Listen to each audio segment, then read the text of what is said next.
आपको अगर monkey king और परशुराम जी के बीच में फाइट हो जाए तो कौन जीतेगा और इन दोनों में से ज्यादा स्ट्रॉन्ग और पावरफुल कौन है, जानेंगे आज की इस वीडियो में। कौन है जिसने मेरे गुरु भगवान शिव के इस धनुष को भंग करने का पाप किया? कौन है जिसने ऐसा दुस्साहस करके अपनी मौत को निमंत्रण दिया? क्या कोई एक वीर नहीं इस पूरी सभा में जो मुझे सत्य कहने का साहस कर सके? कौन है ये मूर्ख बालक जो नहीं जानता कि मैं कौन हूं?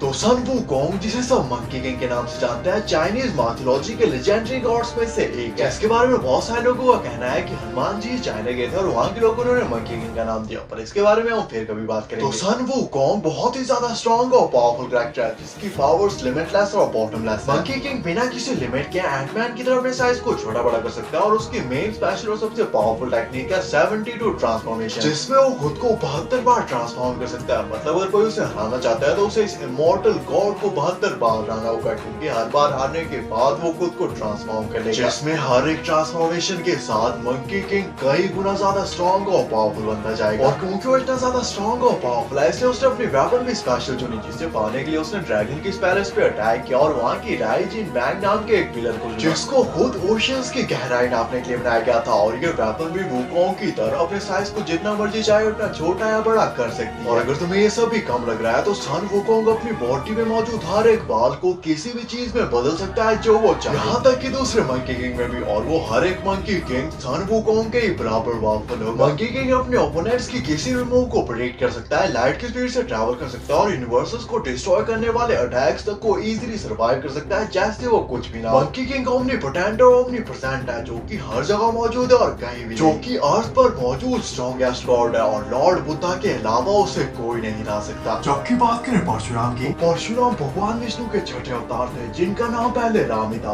बाद में उन्हें भगवान शिव से एक दिव्य कुल्हाड़ी मिली जिसे परशु भी कहा जाता है, जिसके बाद उनका नाम राम से परशुराम पड़ा, जिसका मतलब था कुल्हाड़ी और राम या कुल्हाड़ी के साथ। परशुराम चिरंजीवी यानी इमॉर्टल है और वो 7 चिरंजीवियों में से एक है, क्योंकि रामायण में राम जी के पास आए थे जब उन्होंने महादेव का धनुष तोड़ा था। महाभारत में वो द्रोणाचार्य, भीष्म और कर्ण के गुरु थे और वो कलयुग के अंत तक भी जीवित रहेंगे। और जब कलयुग के अंत में भगवान विष्णु कल के अवतार लेकर पाप का नाश करने के लिए आएंगे तो भगवान परशुराम उनके गुरु बनेंगे। परशुराम एक महान योद्धा थे जिन्होंने अकेले ही पूरे 21 बार पूरी सृष्टि से क्षत्रियों का नाश कर दिया था। एक बार जब परशुराम जी महादेव से मिलने गए तो लॉर्ड गणेश ने उन्हें रोकने की कोशिश की, जिसमें परशुराम जी इतने ज्यादा गुस्से हो गए कि उन दोनों के बीच में युद्ध हो गया। और युद्ध के दौरान परशुराम जी ने अपने परशु से गणेश जी का एक दांत तोड़ दिया। परशुराम ने घोर तपस्या करके हर उस अस्त्र शस्त्र और वेपन को हासिल कर लिया था जो त्रिदेवों के पास थी, जिसमें एक दिव्य परशु यानी कुल्हाड़ी भी थी जो कि महादेव की। परशुराम महादेव के शिष्य थे और उन्होंने अपनी धनुर्विद्या और फाइटिंग टेक्निक स्वयं महादेव से सीखी थी। और एक बार ट्रेनिंग के दौरान उन्होंने महादेव से घोर युद्ध भी किया था जो कि कई दिनों तक चला। और एंड में उन्होंने महादेव के माथे तक पर एक स्कार को क्रिएट कर दिया, जिसको महादेव ने अपने शिष्य के शौर्य के रूप में स्वीकार किया। और गुरु दक्षिणा के रूप में परशुराम जी ने पूरी सृष्टि से सभी असुरों और राक्षसों का नाश कर दिया। परशुराम जी ने कार्तवीर्य अर्जुन की 9 क्षोणी सेना को कुछ ही मिनटों और उसके 100 बेटों की 100 क्षोणी सेना को कुछ ही घंटों में मार डाला था। और सिर्फ एक एग्जाम्पल के लिए मैं तुम्हें बता दूं कि महाभारत में कौरवों के पास सिर्फ 11 क्षोणी सेना थी। मतलब अगर युद्ध में परशुराम जी हिस्सा लेते तो युद्ध कुछ ही मिनटों में खत्म हो जाता, जो कि हमारी एशियंट हिस्ट्री के स्कैरिएस्ट और सबसे खतरनाक योद्धा थे। परशुराम जी ने समस्त सृष्टि को पूरे 21 बार जीता था, जहाँ पर कोई भी क्षत्रिय उनके सामने आने से भी डरता था। और जब वो श्री राम के धनुष तोड़ने पर सीता माता के स्वयंवर में भी गए थे तो सभी राजा सिर्फ उन्हें देख कर ही सहम गए। परशुराम जी एक ट्रेन्ड वॉरियर और एक्सपर्ट फाइटर थे जिनको स्वयं महादेव ने शिक्षा दी थी और वो हर तरह की फाइटिंग टेक्निक में माहिर। परशुराम बहुत ही ज्यादा पावरफुल थे, जो कि मन की गति से चल सकते थे और उनके पास बहुत सारे दिव्य अस्त्र और शस्त्र भी थे जिनका सामना कर पाना किसी के लिए भी ऑलमोस्ट इम्पॉसिबल। जिनके पास ब्रह्मास्त्र, सुदर्शन चक्र और त्रिशूल जैसे अस्त्र भी थे और वो अपने तपोबल से पूरे के पूरे यूनिवर्स को एक ही सेकंड में डिस्ट्रॉय भी कर सकते थे। और बात करें फाइट कंपैरिजन की तो ये फाइट बहुत ही ज्यादा इंटरेस्टिंग होगी, क्योंकि हमें बहुत सारी चीजों से पता लगता है और बहुत सारे लोगों का ये मानना भी है कि मंकी किंग भी हनुमान जी। और अगर ऐसा सच में है तो इन दोनों में से विनर चुनना बहुत ही ज्यादा मुश्किल है, क्योंकि अगर इन दोनों के बीच में युद्ध होता है तो ये फाइट ऐसे ही कई हजार सालों तक चलती रहेगी, जब तक इन दोनों में से कोई थक नहीं जाता, इन दोनों में से कोई हार नहीं मान लेता। और अगर ऐसा भी मान ले कि मंकी किंग हनुमान जी नहीं है, फिर भी मंकी किंग बहुत ज्यादा स्ट्रॉन्ग और पावरफुल है, जिसको हरा पाना इतना भी ज्यादा आसान नहीं होगा। इसलिए इस फाइट को हम ड्रॉ कंसीडर करेंगे, क्योंकि इन दोनों की फाइट के रिजल्ट निकलने से पहले ही वो प्लेनेट ही डिस्ट्रॉय हो जाएगा जिसपे ये दोनों फाइट कर रहे हैं, और ये फाइट ऐसे इनफाइनाइट टाइम के लिए चलती रहेगी, या शायद नहीं। तुम्हें क्या लगता है? सही में गलत तो नेक्स्ट वीडियो की स्टॉप बनाना चाहिए, कमेंट करके जरूर